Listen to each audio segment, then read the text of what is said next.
राधे राधे गुरुजी। जी हमारा प्रश्न है कि बोलो। जब हम दुखी रहते हैं तब हमारे साथ कोई नहीं रहते, जब हम खुश रहते तो अपने आप सब आ जाते, क्यों?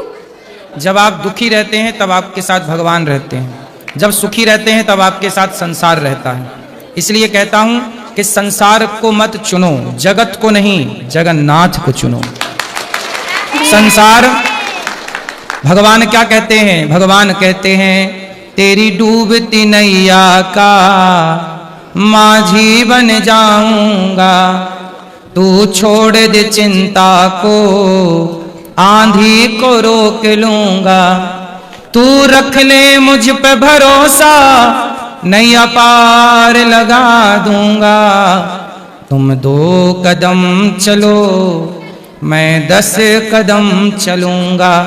भगवान कहते हैं मैं हूं ना, तुम भरोसा तो करो। आपके साथ जब कोई नहीं होता तब कौन होते हैं? भगवान।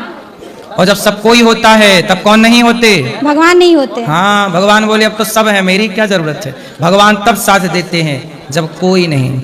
इसलिए कहता हूं कि जब कोई नहीं आता, वो जब कोई नहीं आता, वो मेरे श्याम आते हैं,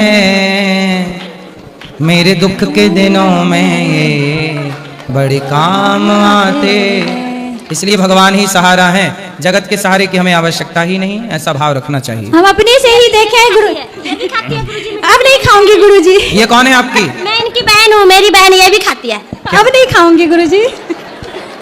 तुम मांस खाती हो? बताओ। समझती हूँ, समझने नहीं समझती है। जब मैं मायके जाती हूँ, मैं 10 दिन रहूँ, 12 दिन रहूँ, मैं वहाँ नहीं लाने देती हूँ। मैं बोले नहीं, मैं जब तक तो ये क्या खाती है? सुअर?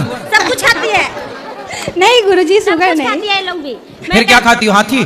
मैं कहती हूँ, मैं मायके जाती हूँ, जब इनको मना करती हूँ कि मैं जब तक रहूंगी नहीं बनाना, ऐसे भी तुम लोग मत खाओ। चलो बात कराओ।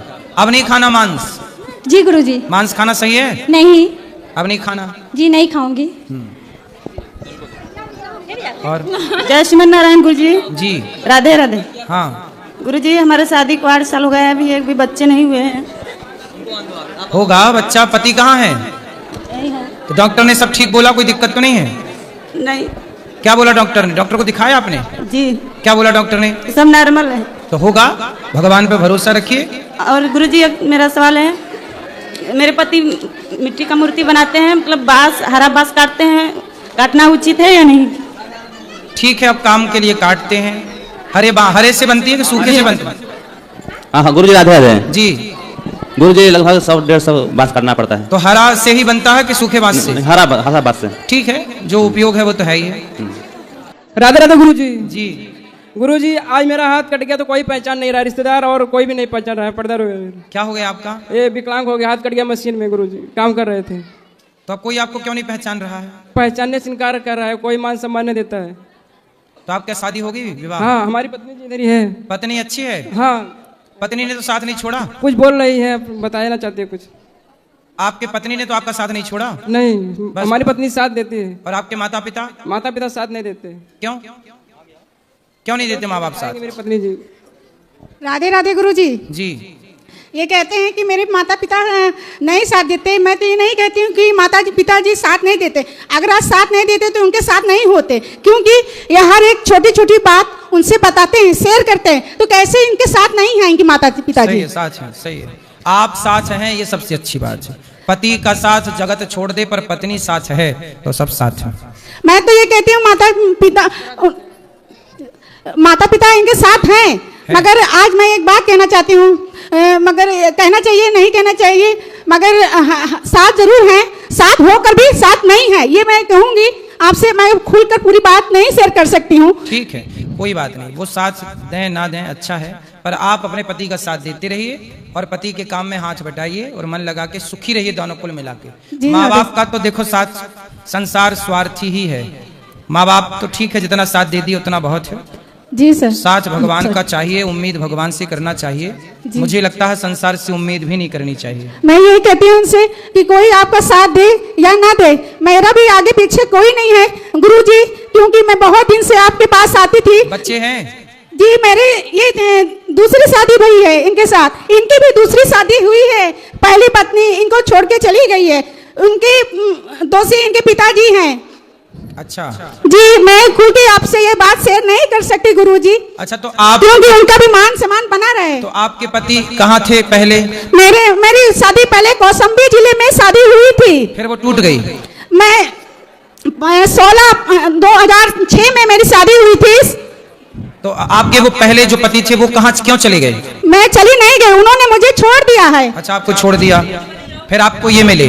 जी गुरुजी, मेरी शादी हुई थी 2006 में, और मेरी एक बेटी है और एक बेटा है। मेरी 13 साल की बेटी है। मैं 6 महीने की फीस जमा की, 9 में उसको नाम लिखवाया, और नाम लिखवाने के बाद गुरुजी और जुड़ो कराटा भी मैं उसको सिखाई। मैं पढ़ी लिखी नहीं हूँ, मगर अपनी बेटी को पढ़ाई और उसको सब कुछ शिक्षा दी, कंप्यूटर कोर्स तो सिखाया। कहाँ है अब बेटी, कहाँ है?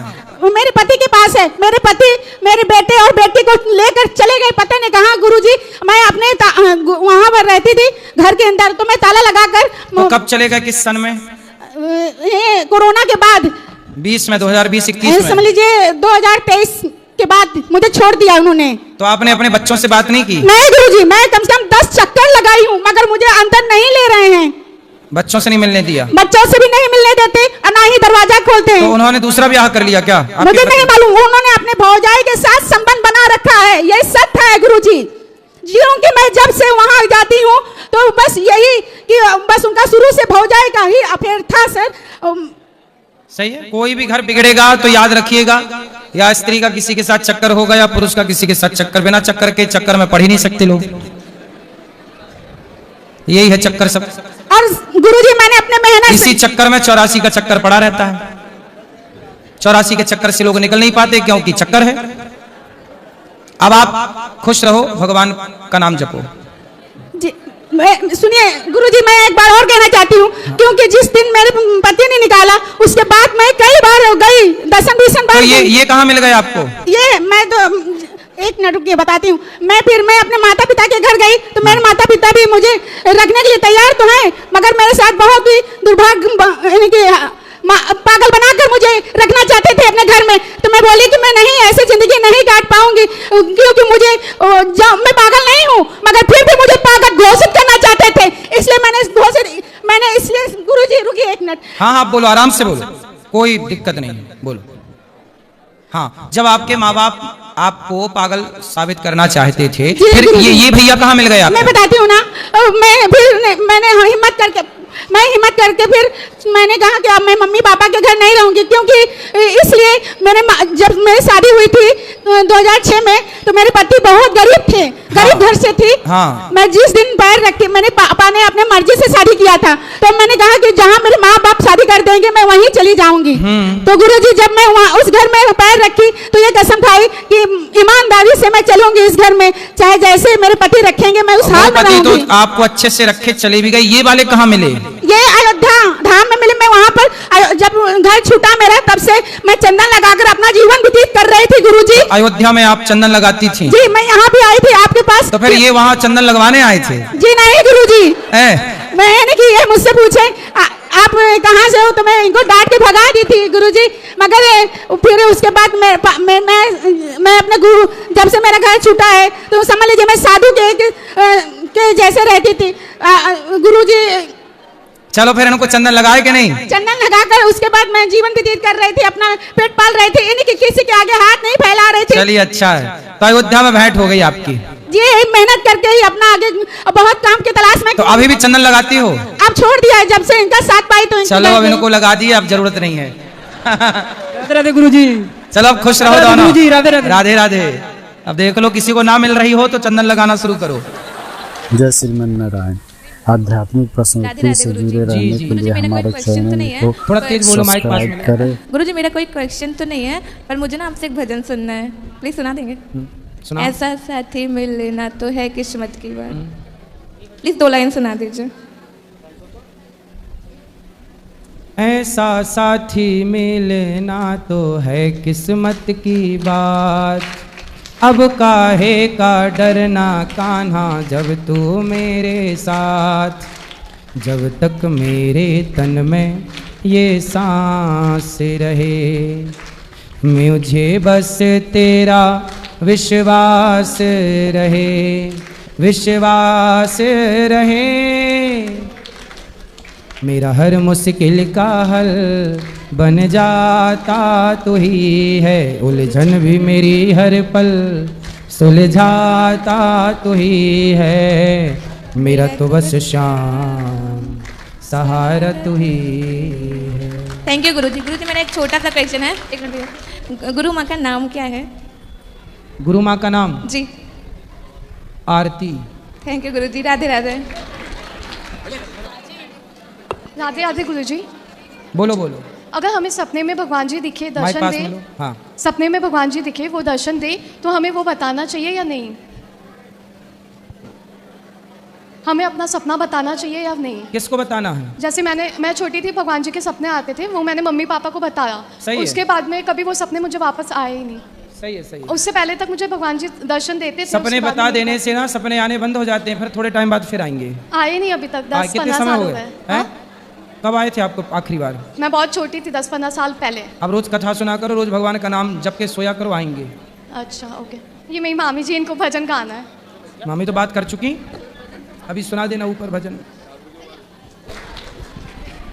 गुरुजी राधे राधे। जी। आपके चरणों में मेरा कोटि कोटि प्रणाम। खुश रहिए। गुरुजी मेरा पहला प्रश्न ये है कि जैसे राम जी तो हमारे भगवान हैं, तो उन्होंने रामायण की एक चौपाई में जब लक्ष्मण जी को शक्ति लग गई थी मेघनाथ के द्वारा, तो उन्होंने ऐसा क्यों कहा था, निज जननी के एक कुमारा तासु तात तुम प्राण आधारा? क्योंकि लक्ष्मण जी तो दो भाई थे, लक्ष्मण जी और शत्रुघ्न जी, तो उन्होंने ऐसा क्यों कहा कि आप एक ही हैं? किसने बोला? लक्ष्मण राम जी ने एक चौपाई में कहा है, निज जननी के एक कुमारा तासु तात तुम प्राण आधारा। देखो वहाँ पे अभी केवल लक्ष्मण जी साथ है ना, राम जी के साथ कौन है? लक्ष्मण जी। सिर्फ लक्ष्मण जी। तो राम जी जानते तो हैं कि दो हैं, पर अभी तो एक की बात है ना, तो अभी एक की बात चल रही है, तो एक का उल्लेख हुआ है। इसलिए ये चौपाइयों का जो मर्म है ना, गीता प्रेस गोरखपुर की छपी पुस्तकों में राम जी रामायण की बहुत सारी पुस्तकें आती हैं, उनमें एक चौपाई के बहुत बहुत अर्थ आते हैं। जी गुरुजी। तो उनको खरीद के सब पढ़ करके अर्थ जाना जा सकता है। जी गुरुजी। और मेरा दूसरा प्रश्न ये है, आज जैसे कल हम यमुना जी गए थे, तो हमने उसमें देखा कि बहुत सारे गंदे नालों का पानी उसमें जा रहा है, तो हमारी जो गॉड की बनाई ये प्राकृतिक चीज़ें हैं, नेचुरल चीज़ें हैं, हम इन्हें बिगाड़ते चले जा रहे हैं। क्योंकि और हम देखते हैं विदेशों में वो अपनी प्राकृतिक चीज़ों को इतना अच्छा बना रहे हैं कि हम वहाँ तक कभी पहुँच ही नहीं सकते हैं। और जैसे कि हम लोग अंधविश्वास में नदियों को माता मानते हुए इनको कचरा में परिवर्तित करते हैं, और वो नदियों को नदी मान रहे हैं, वो अपने प्राकृतिक चीज़ों को इतना सर्वोच्च बना रहे हैं कि हम सोच भी नहीं सकते। तो ऐसा हमें तो क्या नदी को माता कहना अंधविश्वास है? नहीं गुरुजी, अंधविश्वास तो नहीं है, मगर हमें इनमें कचरा नहीं फैलाना चाहिए, हमारा कहने का मतलब है। और वो नदी को नदी मान के उसे इतना प्योर कर रहे हैं, और हम नदी को माता मानते हुए हम इन्हें इतना गंदा करते जा रहे हैं। कौन? आप बताओ कि नदी पर गंदगी, नदी को गंदा किसने किया, ये बताओ। नदी को गंदी हम ही लोग कर रहे हैं ना, अपने नालों का पानी उसमें गिरा गिरा के। सुनो, नदी को गंदा किन लोगों ने किया? सुनो, राजनीति जानते हो? जी गुरुजी, बहुत कम। थोड़ा जानो। हमारे देश में जब आज़ादी हुई, देश आज़ाद हुआ, जी गुरुजी, तो पहला शिक्षा मंत्री मुसलमान को बनाया गया। जी। अब शिक्षा मंत्री जब मुसलमान बनेगा तो वो गीता पढ़ने देगा? नहीं। रामायण पढ़ने देगा? नहीं देगा।